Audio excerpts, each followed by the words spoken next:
नमस्कार जय जगन्नाथ दर्शक बंधु एसपी एस्ट्रोलॉजी ओडिशा चैनल प्रसारित मासिक राशिफल कार्यक्रम को आपण मानक स्वागत। दर्शक बंधु आज आम आलोचना करवा अक्टोबर 2024 रे केमिति रहिबो राशिचक्र तृतीय राशि मिथुन राशि व्यक्तिविशेष मानकर शुभाशुभ राशिफल विषय में विस्तृत भाव में आलोचना करवा। किंतु ता पूर्व जदि आपण मैंने आम चैनल को प्रथम थर कर आसी था तो वीडियोटी को लाइक करूँ, शेयर करूँ और चैनल को सब्सक्राइब करी पाखे बेल आइकन को प्रेस करूँ। दर्शक बंधु चलतु आरंभ करवा आज आलोचना जे अक्टोबर मासरे केमिति रहिबो मिथुन राशि व्यक्तिविशेष मानकर शुभाशुभ राशिफल। ए मिथुन राशि जार अधिपति ग्रह होउछन्ति बुध। मिथुन राशि शुभवार रविवार, बुधवार, शुक्रवार, घातवार, सोमवार। शुभ संख्या 5, 6, 8। शुभ रंग सबुज रुपेली आकाशी। दर्शक बंधु ये मिथुन राशि व्यक्तिविशेष मानक पाई कौन रहिबो एही मासरे गोचरीय ग्रह स्थिति ता विषय संक्षिप्त रूप से जानी रखिबा। वृष राशि रे बृहस्पति, मिथुन राशि रे मंगल, सिंह राशि रे बुध, कन्या राशि रे रवि, शुक्र, केतु, कुंभ राशि रे शनि एवं मीन राशि रे राहु अधिष्ठान करुछन्ति। तो ये गोचरीय ग्रह स्थिति को नजर रखी आमे यही अक्टोबर मासर राशिफल विषय यह आम आलोचना करिपरिबा जे एही मासटी आपणक पई उत्थान पतन रे परिपूर्ण एक मास हेबार संभावना अछि। आपणको अनेक क्षेत्र में सतर्कतार सहित अग्रगति करने को पड़िबो। पारिवारिक समस्या प्रति ध्यान देवा अत्यंत गुरुत्वपूर्ण हेबो, कारण पारिवारिक जीवन में अशांति हेबार संभावना अछि। आर्थिक स्थिति जेते दूर देखा जाए जे यह परोक्ष रे आपणको टंका रोजगार संभावना देखाइबो। मासर प्रथमार्धरे अधिक समस्या देखा जिवो, शेष भागरे आय वृद्धि पाइपारे। आपण किछि खर्च वहन करिवार संभावना मध्य अछि। दीर्घ यात्रा क्लांतकारी हेबो। कठिन असुविधा गुड़िक आपणक चाकरी रे आपणको मिलिबो। तेणु व्यवसाय करुवा लोक माने विदेशी उत्सरु भल लाभ पाइबार संभावना रही अछि। मासर प्रथमार्ध छात्र मानक पई भल हेबो एवं आपण निज शिक्षा रे भल सफलता पाई परिबे, किंतु मासर अन्य अंश रे विद्यार्थी मानक पई अशुभ समय चलुछि। मासर प्रथमार्ध मध्य प्रेम संपर्क पई अधिक अनुकूल अटे। संपर्क रे तीव्रता बढ़ी रहिबो। विवाहित जीवन बिताउथुवा लोकंको हुएत किछि असुविधार सामना करने को पड़ी पारे। स्वास्थ्य संबंधी समस्यार सम्मुखीन होबाकू मध्य आपण प्रस्तुत होगा उचित, कारण आपणकर आत्मविश्वास एते दुर्बल नुहे।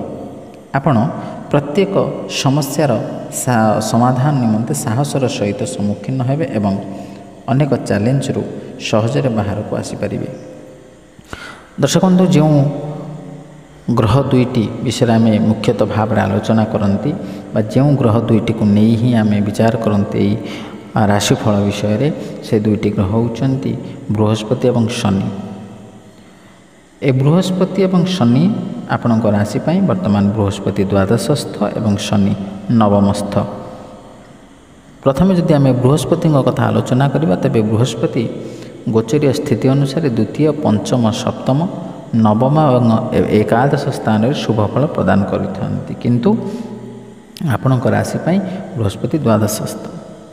ए बृहस्पति ठार आम केउं विषय रे विचार करती ना धन धान्यर विचार, यश कीर्ति, विद्या एवं आय व्यय एवं आध्यात्मिकतावादी ये अनेक विषय रे आम आलोचना करती बृहस्पति ठारू। तेणु द्वादश बृहस्पति होइतिबारु निश्चित भाव में आपण अशुभ फल प्राप्त करेंगे। से अशुभ फल मध्य जमीक जदि आप व्यवसाय वाणिज्य करुँच ତେବେ ସେ ବ୍ୟବସାୟ ବାଣିଜ୍ୟରେ ଆପଣ ଆକସ୍ମିକ ଲାଭ କରିବେ, କିନ୍ତୁ ଆକସ୍ମିକ ଭାବରେ ଆପଣ କ୍ଷତିରେ ପଡ଼ିପାରନ୍ତି। ଯଦି ଆପଣ ସେୟାର ହେଇକି ବିଜନେସ୍ କରୁଛନ୍ତି ବା ଦୁଇ ଜଣ ମିଶିକି ବିଜନେସ୍ କରୁଛନ୍ତି, ତେବେ ସତର୍କତା ଅବଲମ୍ବନ କରନ୍ତୁ, କାରଣ ଆପଣଙ୍କର ସାଥୀଙ୍କ ଅସାବଧାନତା କାରଣରୁ ଆପଣ ମଧ୍ୟ କ୍ଷତିରେ ପଡ଼ିପାରନ୍ତି।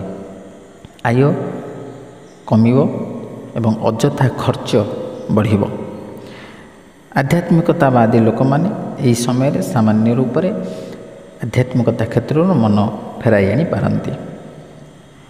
ଏବଂ ବିଦ୍ୟାର୍ଥୀମାନେ ମାସର ପ୍ରଥମ ସପ୍ତାହରେ ବା ପ୍ରଥମ କିଛି ଦିନ ଭଲ ଫଳ ପାଇପାରିବେ, କିନ୍ତୁ ତାପରେ ଦ୍ୱାଦଶ ବୃହସ୍ପତି କାରଣରୁ ସେମାନେ ପାଠପଢ଼ାରେ ମନ ଦେବେ ନାହିଁ ଏବଂ ପାଠପଢ଼ା ପ୍ରତି ଅମନୋଯୋଗ ବା ଅନାଗ୍ରହୀ ପ୍ରକାଶ କରିବେ।